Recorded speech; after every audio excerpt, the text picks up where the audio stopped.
Bom dia, que a graça e a paz do Senhor Jesus Cristo esteja com todos nós nesta manhã, pelo qual o Senhor preparou para nós, 19 de setembro de 2021. Nós estamos dando início à nossa EBD, nossa Escola Bíblica Dominical, realizada pela Igreja Batista em Três Irmãos. Louvamos a Deus pela sua vida, por aqueles que participam conosco, que sejam também abençoados pelo poder do Espírito Santo de Deus. Que Deus possa estar nos abençoando, nos conduzindo nesta manhã, e é com alegria que nós estamos reunidos no Espírito Santo do Senhor. Louvamos a Deus por isso. Se você puder, abra sua Bíblia no livro de Malaquias, no capítulo de número 3, versículos de número 8 até o 18, que diz assim a palavra do Senhor. Malaquias, capítulo 3, versículos de 8 ao 18, diz assim a palavra. Pode um homem roubar a Deus? Contudo, vocês estão me roubando. E ainda pergunta, como é que te roubamos? Nos dízimos e nas ofertas. Vocês estão debaixo de grande maldição, porque estão me roubando? A nação toda está me roubando? Traga o dízimo todo ao depósito do templo, para que haja alimento em minha casa. Ponha-me à prova, diz o Senhor dos Exércitos. E vejam, se não vou abrir as comportas dos céus e derramar sobre vocês tantas bênçãos, que nem terão onde guardá-las. Impedirei que pragas devorem suas colheitas, e as videiras nos campos não perderam o seu fruto, diz o Senhor dos Exércitos. Então todas as nações os chamarão felizes, porque a terra de vocês será maravilhosa, diz o Senhor dos Exércitos. Vocês têm dito palavras duras contra mim, diz o Senhor. Ainda assim perguntam, o que temos falado contra ti? Vocês dizem, é inútil servir a Deus. O que ganhamos quando obedecemos aos seus preceitos e ficamos nos lamentando diante do Senhor dos Exércitos? Por isso, agora consideremos felizes os arrogantes, pois tantos prosperam os que praticam o mal, como escapam ilesos os que desafiam a Deus. Depois, aqueles que temiam o Senhor conversaram uns com os outros, e o Senhor ouviu com atenção.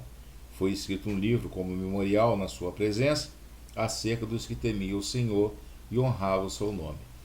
No dia em que eu agir, diz o Senhor dos Exércitos, eles serão o meu tesouro pessoal. Eu terei compaixão deles como um pai tem compaixão do filho que lhe obedece.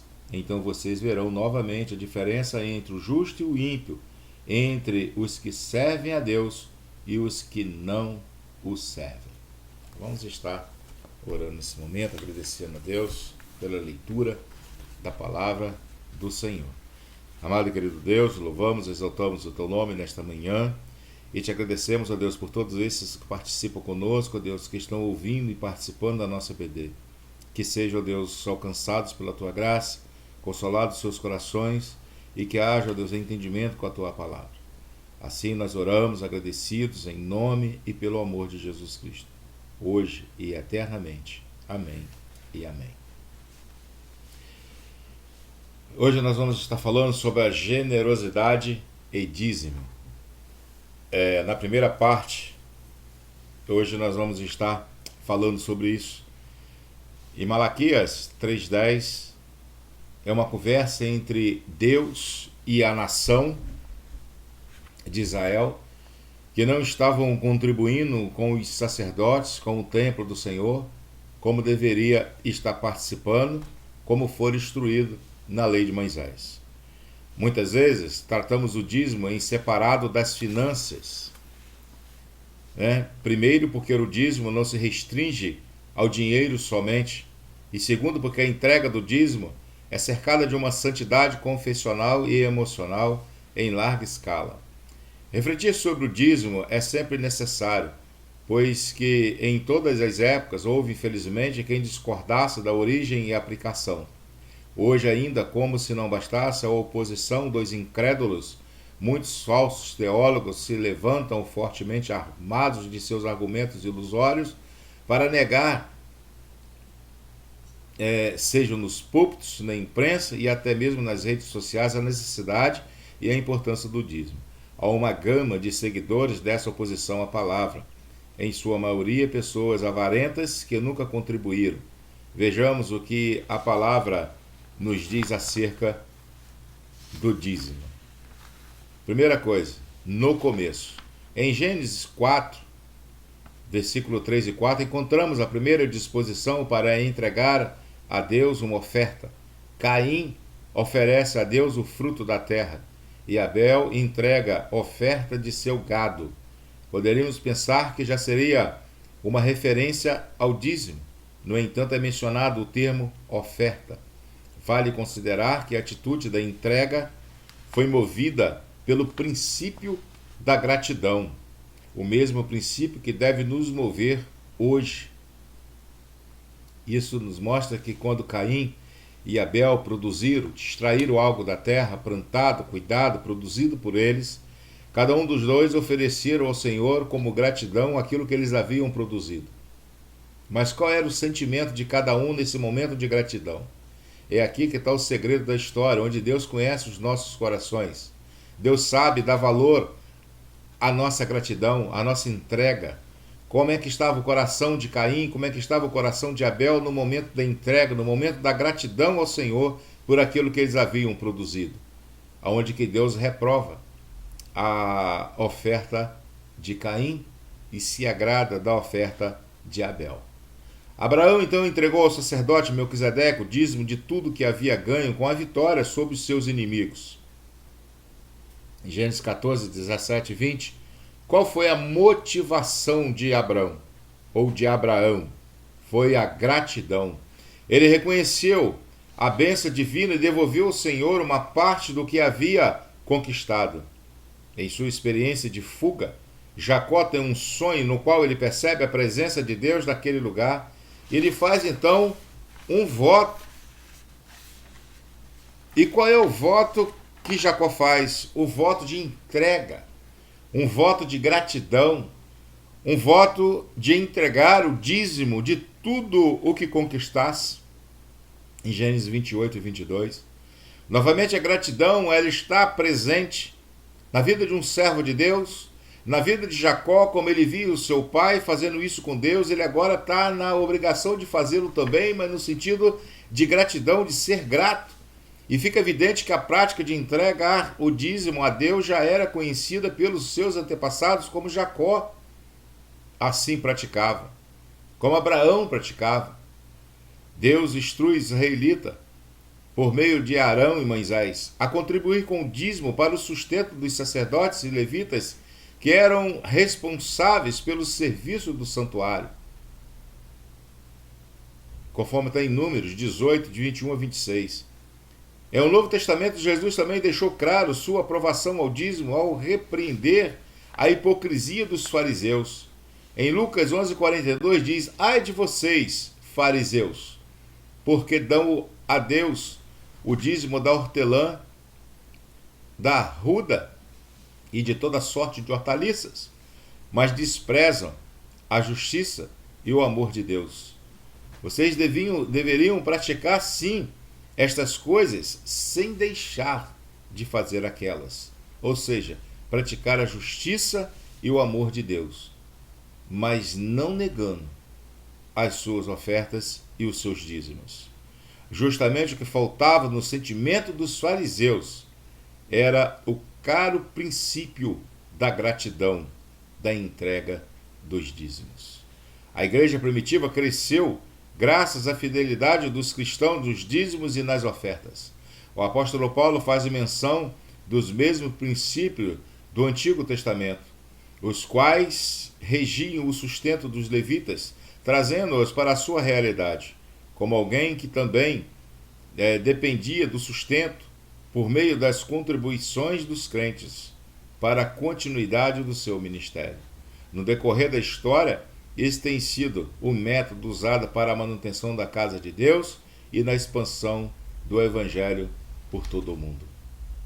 Para fazer a evangelização, gasta-se dinheiro, tem tempo, disponibilidade, custo, e os dízimos e ofertas e as campanhas que são realizadas são para o avanço do evangelho, para a contribuição com ações sociais e tantas outras coisas que são praticadas com aquilo que os irmãos assim oferecem e dar para Deus. A segunda coisa, o dízimo é uma obrigação ou uma devoção? A linha que divide a obrigação da devoção é muito tênue, porque depende de algo que só compete ao indivíduo: vontade. Esse prisma é enxergado por aqueles que se sentem gratos a Deus pela bênção de sua salvação. O dízimo precisa ser entendido com base na devoção, sendo entregue em forma de culto, em reconhecimento que tudo o que se tem vem do Senhor. Paulo exorta aos crentes de Corinto a essa prática.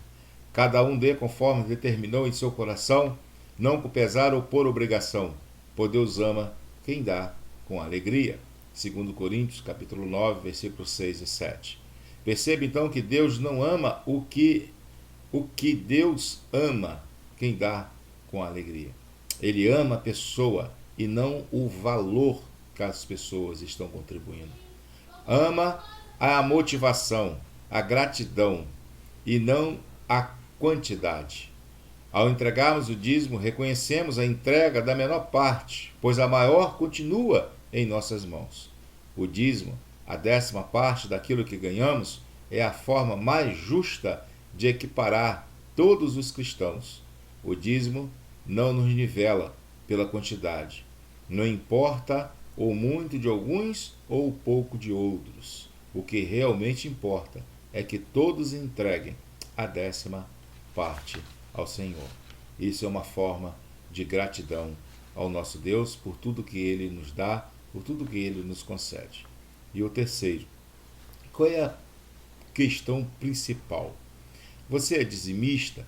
As respostas a essa pergunta são várias. Uns respondem sim, outros mais ou menos, seguido de uma série de explicações, e ainda outros dizem não.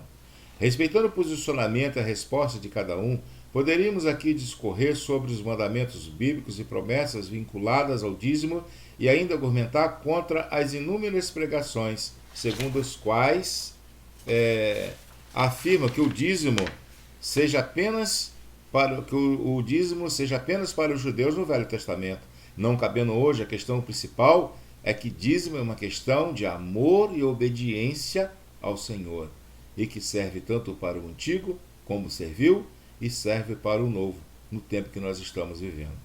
Não é a única, mas é uma demonstração inequívoca dos nossos sentimentos. Logo, diante de argumentações contrárias e favoráveis, diante da crise financeira que assola nosso país, nenhuma motivação seria eficaz no convencimento para o cumprimento dessa e de outras práticas ensinadas das Escrituras, a não ser o amor. Só se exerce a prática da entrega voluntária do dízimo se houver amor no coração do cristão. Amor gera gratidão e impulsiona mesmo aqueles atingidos pelas muitas restrições financeiras ao desejo de participar e ser bênção na vida da igreja, como o apóstolo Paulo, que faz menção quanto às dificuldades dos cristãos que o ajudavam em sua trajetória missionária, e ainda assim se sentiam motivados a levantar ofertas a fim de ajudar os crentes necessitados em outras regiões, conforme lemos em 2 Coríntios capítulo 9.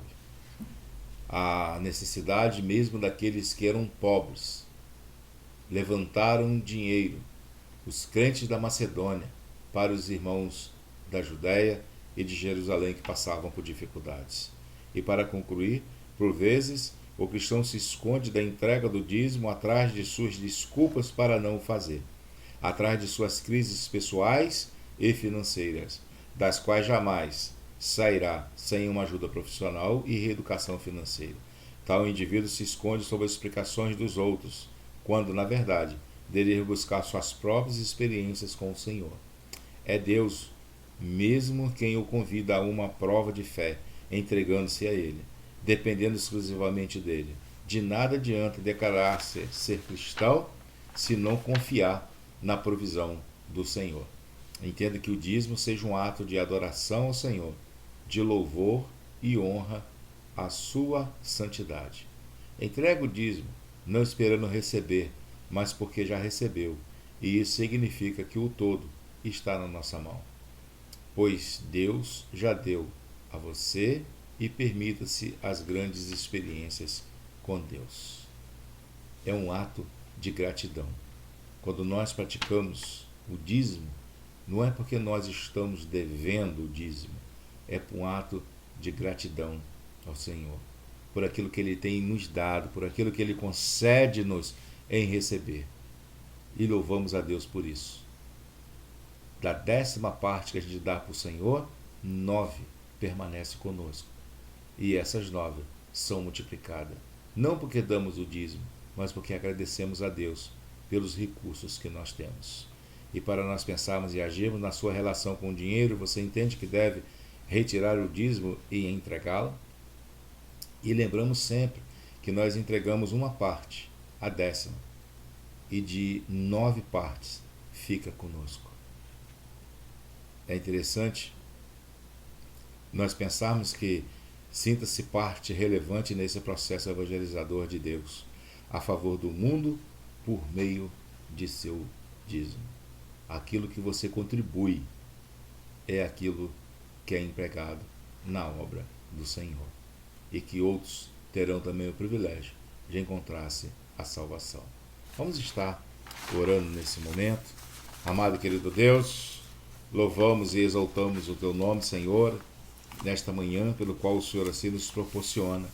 E agradecemos a Deus, porque sabemos que o Senhor tem nos ajudado, o Senhor tem estendido a Tua boa mão, e o Senhor, Deus, é benevolente para conosco.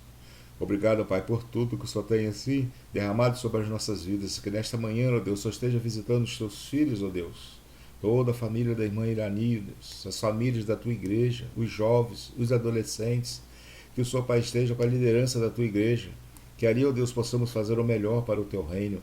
Ensina-nos, instrua-nos, ó Deus, dai-nos sabedoria para caminharmos na Tua presença. Abençoa a Tua igreja naquele lugar, para que as Tuas tendas, ó Deus, sejam alargadas a cada dia e que muitos, ó Deus, possam ter também o privilégio de ser salvos pelo Senhor.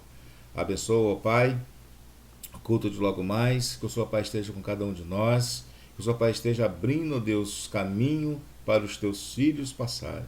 Esteja, Pai, com cada um de nós, cada um da Tua igreja, cada membro da Tua igreja, para que possamos nos fortalecer no Senhor a cada dia e saber que o Senhor é Deus e o Senhor tem cuidado de nós. Assim nós oramos agradecidos, em nome e pelo amor de Jesus Cristo, hoje e para todo sempre. Amém e amém. Que Deus te abençoe, que Deus te guarde, e logo mais estaremos na igreja fazendo um culto de abertura de missões nacionais. Deus te abençoe e até logo mais, assim Deus permitir.